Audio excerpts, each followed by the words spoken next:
Olá, é com grande alegria que novamente nós estamos ministrando uma porção da palavra de Deus. Nós estamos numa série sobre final dos tempos, estamos falando dos sinais da vinda de Cristo, da segunda vinda que está tão próxima, né? E também estamos falando de fatos que vão ocorrer nessa segunda vinda. Hoje, o nosso objetivo é falar sobre o juízo final, certamente o tema mais triste da Bíblia. E também nós vamos ver no capítulo 20 de Apocalipse, o pior versículo da Bíblia, o mais triste de todos. Mas o nosso objetivo não é nos tornarmos expert dos fatos que vão acontecer, profetizados na palavra de Deus, que nós chamamos de escatologia, final dos tempos, estudo dos finais dos tempos. Mas o nosso objetivo é nós conhecermos para nos prepararmos, para a gente estar vigilante, para a gente estar avisando as pessoas que isso vai acontecer mesmo, que é inevitável, está escrito, né? A Bíblia tem o Velho e o Novo Testamento. No Velho Testamento nós temos muitas profecias, dezenas e dezenas, que foram cumpridas na época de Jesus e estão sendo cumpridas nos nossos dias, né? Por exemplo, um fato que nós vimos que foi profetizado no Velho Testamento é que a nação de Israel seria reconstruída num dia, quer dizer, oficialmente ela nasceria como uma nação reconhecida pelo mundo em um dia.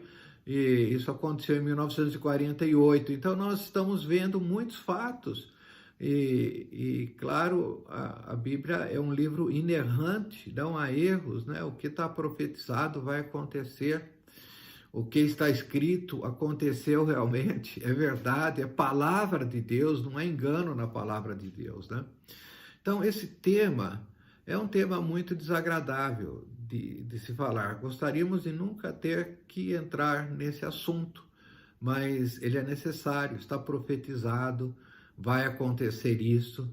Nós estamos falando sobre a volta de Jesus, e nós lemos no capítulo 19 de Apocalipse que Jesus vai vir sobre um cavalo branco.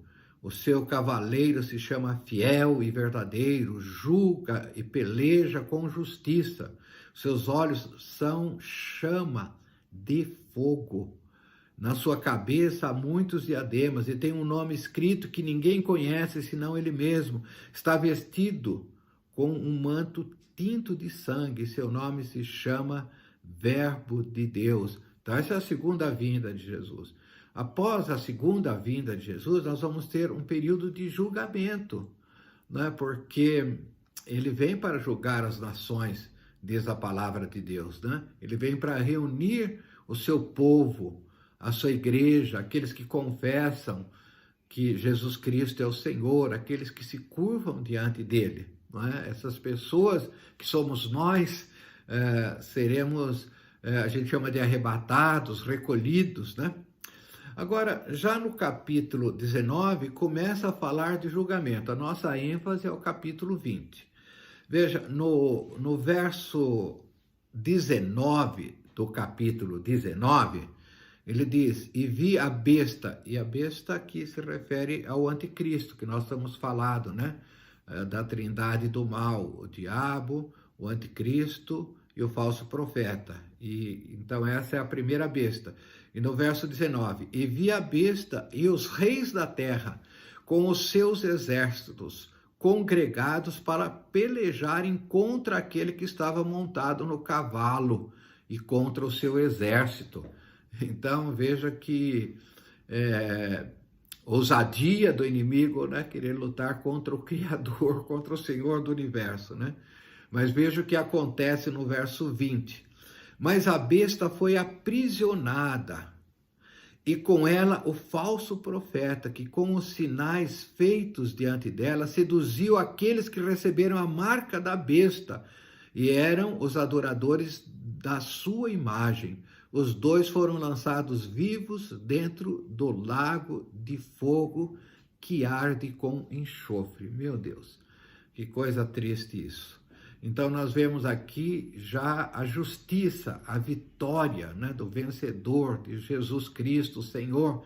Então ele não só derrota esse exército assim mundial que se prepara para lutar contra ele, né, reis da terra diz, né, coordenado pelo anticristo, ele derrota e lança o anticristo, esse falso profeta, que é a segunda besta, né, que seduzia as pessoas para se curvarem diante do anticristo, ele lança veja que triste, os dois foram lançados vivos dentro do lago de fogo que arde com enxofre.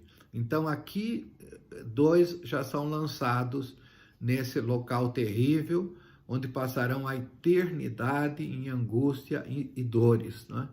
Mas no capítulo 20 também vai falar sobre Satanás, também ele vai evidentemente estar nesse local. Aliás, esse local foi preparado para ele, segundo Mateus 25, né? Marcharam então pela superfície da terra, estou lendo Apocalipse 20, verso 9. Marcharam então pela superfície da terra e sitiaram o acampamento dos santos e a cidade querida, que é Jerusalém, né? Desceu, porém, fogo do céu e os consumiu. E o diabo, o sedutor deles, foi lançado para dentro do lago de fogo e enxofre, onde já se encontram não só a besta, quer dizer, o anticristo, como também o falso profeta, e serão atormentados de dia e de noite pelos séculos dos séculos.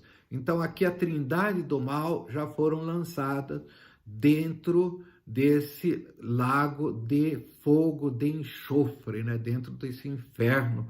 E aí então começa o juízo de Deus, o juízo final, que nós vamos ler agora. Antes da gente ler o Apocalipse 20, do verso 11 a 15, é importante a gente entender que existe, assim, muitas interpretações de tudo isso que nós vamos falar. Então, nós não estamos dizendo que a nossa interpretação é correta, muito longe disso. O que nós queremos, como nós dissemos, não é sermos um expertos nesse assunto, sermos um estudioso do assunto, fazer as lições de casa, fazer prova, passar. Não, o que nós queremos é que sejamos despertados para uma realidade que virá. E quão triste nós podemos ver, e agora vai falar então da condenação daqueles que seguiram o anticristo, daqueles que não se curvaram diante de Jesus, a condenação eterna, né? Então, é isso que nós precisamos estar atentos, ajudando as pessoas, despertando para essa realidade, né? Então, está escrito aqui, verso 11, vi um grande trono branco e aquele que nele se assenta, cuja presença fugiram a terra e o céu, e não se achou lugar para eles. Veja, então, nesse momento, nós vamos observar o início do juízo final. E quando Jesus aparece no trono branco, né, como aquele com todo o cetro de justiça, de poder, nós vamos observar aqui que todos querem fugir, ninguém suporta a luz de Jesus, a grandeza de Jesus, a majestade de Jesus, a pureza, a santidade de Jesus. Então todos querem fugir, né? Por que a gente diz que é Jesus que vai estar julgado? Existe uma passagem que eu separei aqui, que o próprio Jesus disse no Evangelho de João, e é bom a gente estar atentos a isso, né?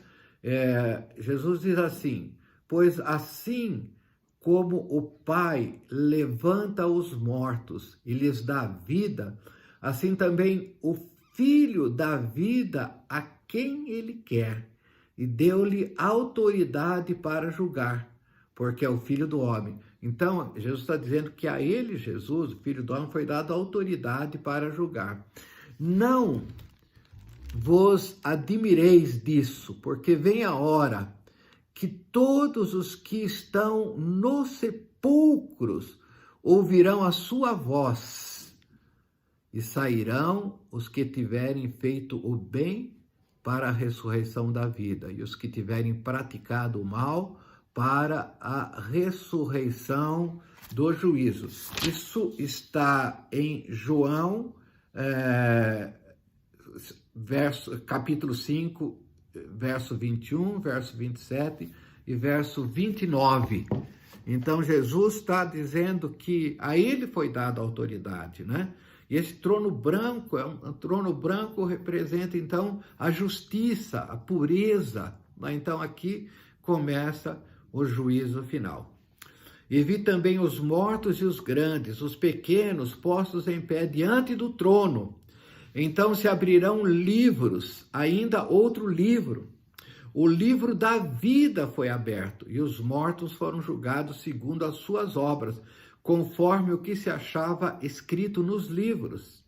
Deu o mar os mortos que nele estavam. A morte e o além entregaram os mortos, e neles havia, e foram julgados, um por um, segundo as suas obras. Então veja que o que Jesus está dizendo, que todos vão ser ressurrectos, né? Então a ideia do mar é a ideia daqueles que se perderam no mar, que foram mortos, quer dizer, impossíveis de serem achados, né? Então a morte, o mar, tudo entrega de volta, e há então a ressurreição dos mortos.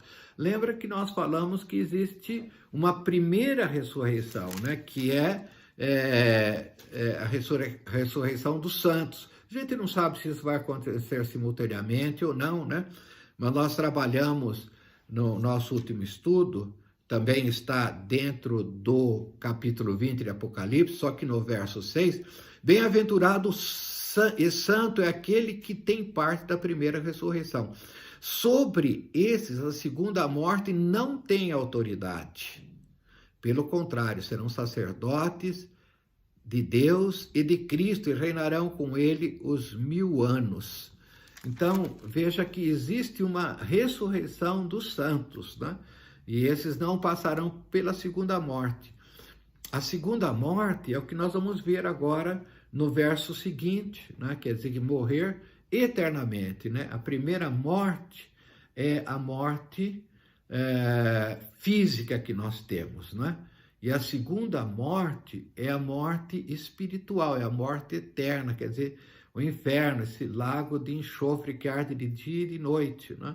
Então, os que são de Cristo, os que estão no livro da vida, veja que esse texto se refere a livros que vão servir de documentos, de relatórios, para mostrar o que cada um fez, não é? Mas existe também o livro da vida, e o livro da vida são os nomes, os nossos nomes, aqueles que se curvaram diante do Cordeiro, aqueles que confessaram o seu nome, aqueles que creram que ele ressuscitou dos mortos, que ele é o nosso Salvador, que ele foi na cruz para levar os nossos pecados, pagou os nossos pecados, foi punido no nosso lugar, foi castigado no nosso lugar. Então, nós que cremos, temos o nosso nome no livro da vida. Mas existem outros livros, e esses livros vão relatar aqueles que fizeram mal, aquelas obras ruins. Esses livros constam todas essas obras, inclusive os pensamentos de fórum íntimos, todas as coisas vão ser julgadas daqueles que não estão com o seu nome no livro da vida. E então esse é o juízo final, né? Então há uma ressurreição agora, né? Então, repetindo, deu o mar os mortos que neles estavam. A morte e o além entregaram os mortos que neles havia e foram julgados um por um segundo as suas obras, conforme o livro. Não é? Então está lá o livro, então está escrito o que cada um fez. Não é? Então veja que 2 versículos terríveis que nós entramos agora. Então a morte e o inferno foram lançados para dentro do lago de fogo. Esta é a segunda morte, o lago de fogo. Veja, o texto que nós lemos é que quem participa da primeira ressurreição não terão a segunda morte.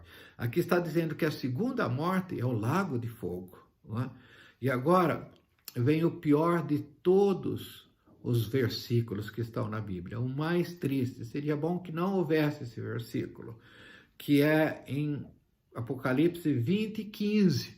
Veja, Apocalipse 20 é um capítulo curto, né? Importante da gente lê-lo, embora, como eu disse, pode existir interpretações diferentes, mas o que está escrito, por exemplo, no verso 15, não dá para interpretar diferente. Ninguém pode interpretar diferente.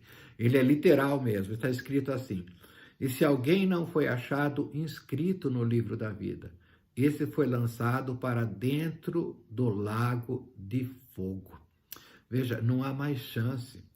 Você imagina pessoas, né? Nós sabemos que nesse local já estão 3, né? O anticristo, o falso profeta e o diabo, né? E os seus anjos, todos os anjos diabólicos, né? Mas aqui está dizendo que nesse local também vão estar aqueles cujos nomes não estão no livro da vida. E veja, no capítulo 21 de Apocalipse, nós temos o novo céu e a nova terra. Aí começa tudo novo. Mas tem um versículo, que é o 8º, que ainda se refere a esse fato dos condenados. Diz assim, verso 8, Apocalipse 21, 8. Quanto, porém, aos covardes, aos incrédulos, aos abomináveis, aos assassinos, aos impuros, aos feiticeiros, aos idólatras e a todos os mentirosos, a parte que lhes cabe será no lago que arde com fogo e enxofre, a saber, a segunda morte. Então, novamente, há uma confirmação. Veja, eu vi uma vez um escritor falar que esse local que nós estamos nos referindo é como se fosse a lata de lixo do universo. Então, Jesus vem no trono branco para julgar, para purificar a terra, para tirar tudo o que é pecado, tudo o que manchou, todos aqueles que não foram alcançados pelo sangue que nos purifica de todo pecado, pelo sangue de Jesus. Veja que quando Jesus volta, ele volta com um manto salpicado de sangue. Então, isso significa o sangue que foi derramado por nós para nos purificar de todo o pecado. Então, nesse texto que nós estamos lendo, muito triste, o nosso objetivo é que nós não sejamos, eu repito, podemos até decorar esses versículos, não tem valor nenhum para nós tudo isso, conhecer apenas, né? Mas realmente nós estarmos atentos, queridos, se nós somos de Jesus, se nós nascemos de novo. Existe um estudozinho que mostra que quem nasce 2 vezes morre uma, e quem nasce apenas uma vez morre 2 vezes. Isso é, quem nasce 2 vezes, nós nascemos fisicamente da carne e do sangue, mas quando nós temos um encontro com Jesus, entregamos nossa vida para Jesus, nós nascemos do Espírito e da água, através do Espírito Santo, que nos dá vida, que nos vivifica, e a água do batismo. Então, nós nascemos 2 vezes e nós vamos morrer uma, fisicamente só. Agora, quem não nasce de novo, quem não nasce em Cristo Jesus, quem não tem revelação, quem não confessa que Jesus Cristo é o Senhor, que manifestou em carne, que viveu no meio de nós e morreu naquela cruz, sem nunca ter cometido pecado, santo, perfeito, assumindo os nossos pecados sobre ele, sendo maldito no nosso lugar. Quem não reconhecer isso, não nasce a segunda vez, não nasce de novo. E quem não nasce a segunda vez, Então tem só um nascimento, portanto vai ter 2 mortes. Muito triste, mas isso é para nos alertar. Nós nascemos 2 vezes, queremos que todos nascem da carne e do sangue, mas do Espírito e da água também. Em nome de Jesus, Pai Santo, abençoa todos nós, Senhor, para que não só tenhamos consciência disso, que realmente isso vai acontecer, está escrito, não temos como fugir disso, mas que nós possamos estar vigiando e nós possamos estar levando essas notícias para pessoas que são nossos queridos, que nós conhecemos, amigos, familiares, que ainda não se curvaram diante do Filho de Deus, que tem o poder de julgar os vivos e os mortos. Nós pedimos que cada um de nós, Senhor, tenha esse desejo de estar avisando, de estar levando essa palavra no nome de Jesus. Amém, amém, amém. Que Deus abençoe a todos. Fiquem na paz de Cristo.